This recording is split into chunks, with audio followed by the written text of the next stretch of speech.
Oke, assalamualaikum warahmatullahi wabarakatuh.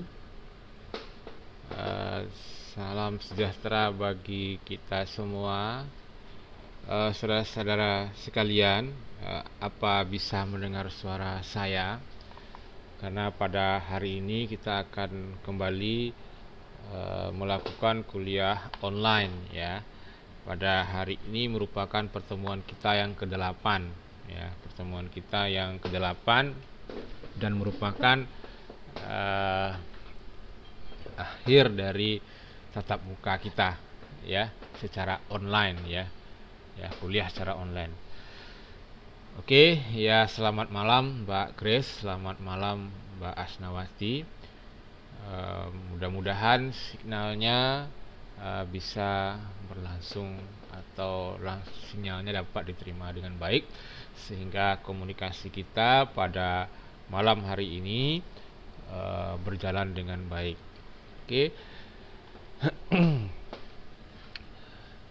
Pada pertemuan hari ini kita akan membahas tentang modul 9, ya, modul 9, di mana modul 9 ini adalah prinsip dasar komunikasi efektif, ya. Prinsip dasar komunikasi efektif. Di sini bisa Anda lihat outline-nya sambil dilihat. Pertama adalah karakteristik sumber, ya. Kedua adalah bentuk dan teknik penyajian pesan. Yang ketiga adalah karakteristik saluran komunikasi. Yang keempat karakteristik khalayak, ya, karakteristik khalayak.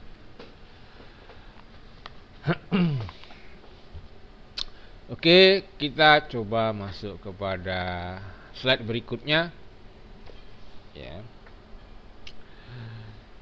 Prinsip dasar komunikasi yang efektif modul 9 pada kegiatan belajar 1, ya. Karakteristik sumber, ya. Nah, dalam hal ini terdapat 3 karakteristik dari sumber, ya, yang perlu diperhatikan, ya. Pertama itu adalah credibility atau kredibilitas, kemudian attractiveness atau daya tarik, dan yang ketiga adalah power atau kekuasaan atau kekuatan, ya. Coba kita lihat kredibilitas sumber, ya. Kredibilitas menunjuk pada suatu kondisi, ya, di mana si sumber dinilai punya pengetahuan atau keahlian atau pengalaman yang relevan dengan topik pesan yang disampaikan sehingga pihak penerima menjadi percaya bahwa pesan yang disampaikan itu bersifat objektif, ya. Jadi di sini Anda lihat bahwa yang kredibilitas sumber itu adalah dia memiliki pengetahuan, keahlian, dan pengalaman, ya.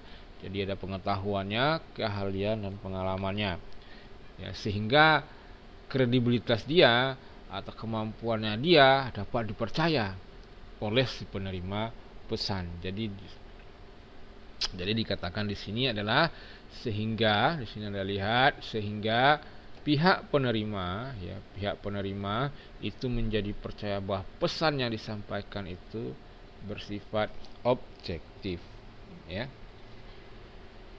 Nah, biasanya, ya,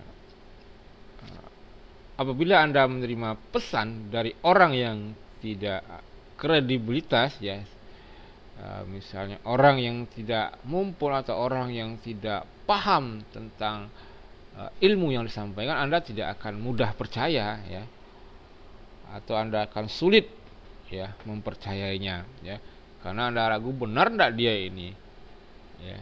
Misal, ya, seseorang menyampaikan pesan tentang bahaya penyakit menular, ya. Sedangkan dia itu tidak kuliah gitu loh, ya. Dia hanya misalnya tamatan atau tidak tamat lah sekolah dasar, Anda tahu sendiri dia tidak tamat sekolah dasar, dan dia berbicara masalah penyakit menular, misalnya TBC gitu kan. Dia menggunakan istilah-istilah yang aneh-aneh ya. Ya, Anda sebagai mahasiswa di sini kan pasti sulit untuk mempercayainya. Apalagi Anda melihat sumbernya tidak memiliki kredibilitas, tidak memiliki pengetahuan, tidak punya keahlian ya, ataupun pengalaman. Mungkin dia memiliki pengalaman hanya misalnya ikut sama dokter gitu kan, atau pernah bekerja dengan dokter, membantu dokter. Nah, hanya itu aja, tapi dia tidak memiliki pengetahuan tentang seluk-beluk penyakit TBC tadi ya.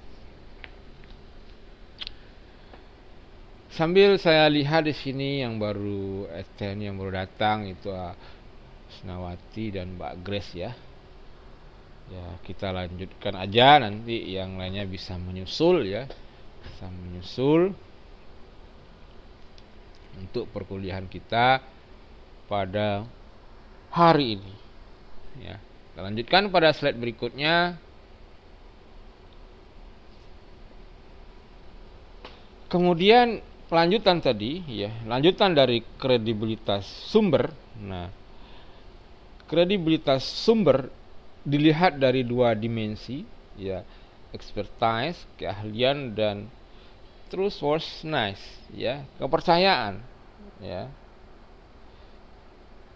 Jadi di sini komunikator akan berhasil dalam upaya persuasi apabila dia memiliki keahlian, pengetahuan, dan dinilai jujur. Nah, ini bisa Anda lihat ya, saat sekarang ini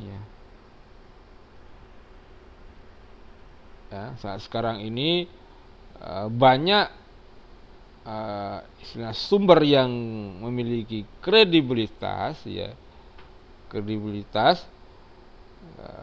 dia ahli ya, misalnya dia hanya ahli ya, tapi tidak jujur gitu, maka dia akan kesulitan juga untuk mencapai atau berhasil dalam upaya persuasi ya, atau berhasil untuk menyampaikan pesan yang ingin disampaikannya kepada komunikan yang sama maknanya ya.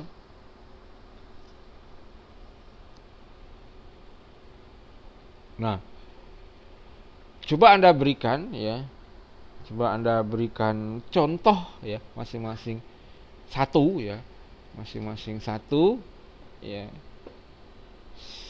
sumber ya yang memiliki kredibilitas dan dua dimensi ini ya. Jadi dia memiliki keahlian dan memiliki kejujuran ya. Dan contohnya Anda berikan yang pernah Anda lihat ya, di mana sumber itu memiliki kredibilitas, keahlian, dan dapat dipercaya ya, dinilai jujur ya, sehingga dia berhasil dalam upaya persuasi ya. Malam juga Mbak Prima ya, ini baru bergabung sama kita. Oke ya, coba Mbak Asna, ya. Coba Asna bagaimana ini ya.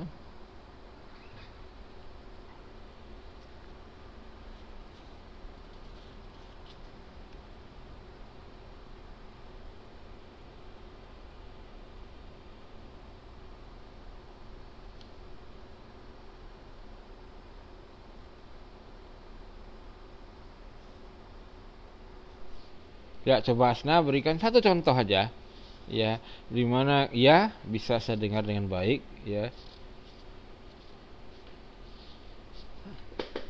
Berikan contoh dimana dia kredibilitas sumber ya, dia memiliki keahlian dan dinilai jujur sehingga dia berhasil ya dalam upaya persuasi ya.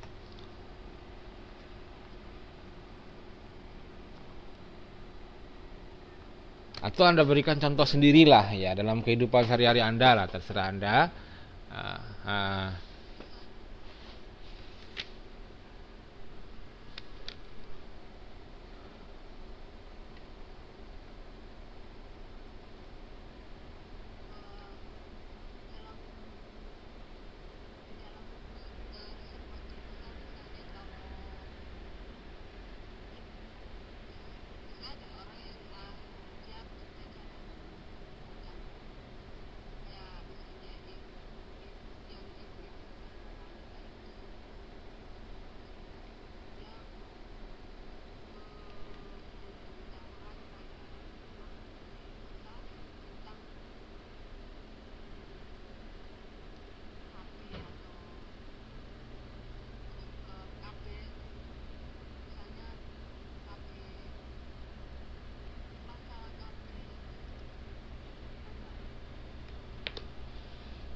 ya. Yang jelas ya dia harus memenuhi. Oke, itu jawaban dari Hah? Apa? Apa Asna?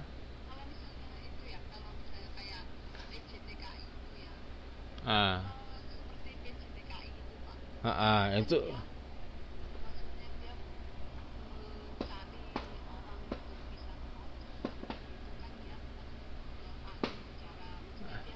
ya.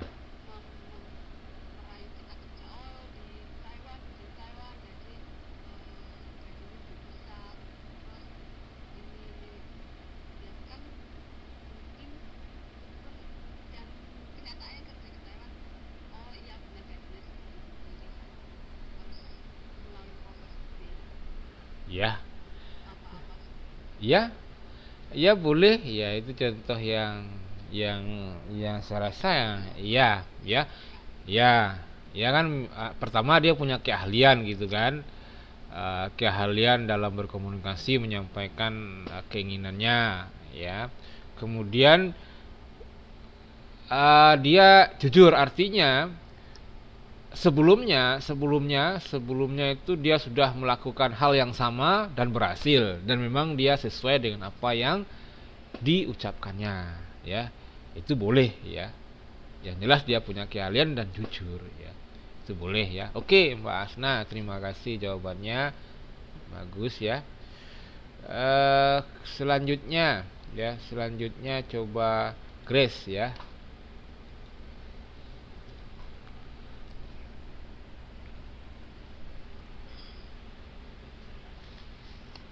Gimana nih Grace, mikir bisa?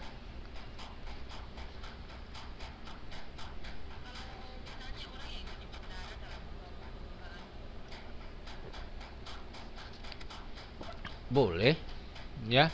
Ini di mana nih posisi ya? Kok oke oke ya. Mungkin ada gangguan ya di sana ya. Oke, enggak apa-apa, coba Grace pikir dulu ya. Mikir ya. Nah, coba Prima ya. Intinya itu begini ya. Jadi dia tuh memiliki keahlian dan didukung dengan dia tuh jujur dia ya. Jujur ya. Maka usahanya untuk mencapai tujuan itu bisa tercapai. Nah, coba Anda berikan contoh aja ya. Contoh aja, terserah Anda dalam ke lingkungan pribadi Anda. Tadi Asna memberikan dalam lingkungan pribadinya seperti PJTKI gitu. Itu boleh ya. Ya, sekarang coba Prima. Ya.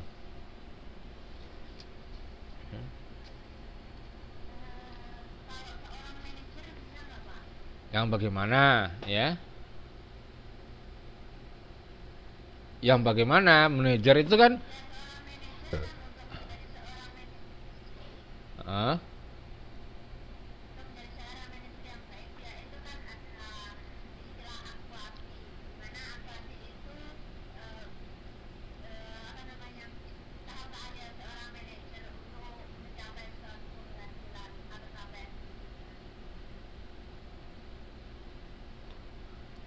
boleh ya.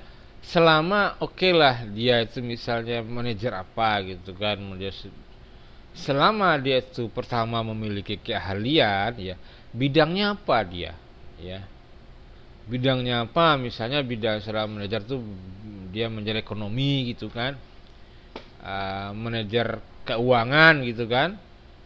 Manajer keuangan berarti dia harus memiliki keahlian ya, jadi keahlian dia misalnya sarjana ekonomi, akuntan gitu kan, dan memang dia menguasai benar tentang keuangan, ditambah lagi dia itu jujur gitu loh.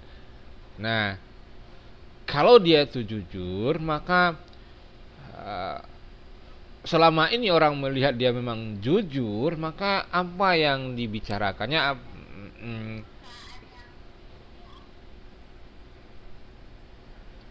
ya. Ya boleh ya, saya ngerti maksud Anda. Jadi selama dia itu memang memiliki keahlian seorang manajer itu, kemudian ditambah dengan sikapnya atau perilakunya yang jujur, maka omongannya atau upayanya kepada bawahannya akan cepat terserap, ya, akan cepat tersalurkan atau cepat diterima oleh bawahannya, ya, karena memang dia jujur dan ahli, ya. Ya, oke, ya.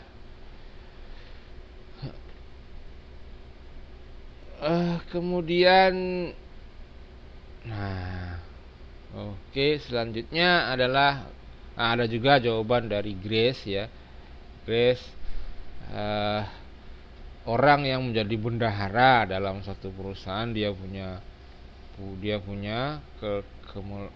mengelola keuangan. Mungkin maksudnya itu bendahara dia memiliki background ilmu yang sesuai dengan kebendaharaan tersebut. Misalnya dia background ilmu ekonomi gitu kan. Kemudian dia memang seorang yang jujur, ya. Boleh, ya. Jadi yang kredibilitas sumber itu yang penting, itu memang kredibilitas, dia memiliki pengetahuan di situ, kemudian dia memiliki pengalaman, kemudian memiliki keahlian, ya, ditambah dia memiliki pribadi yang jujur, ya. Maka sumber tersebut dinamakan kredibel, ya.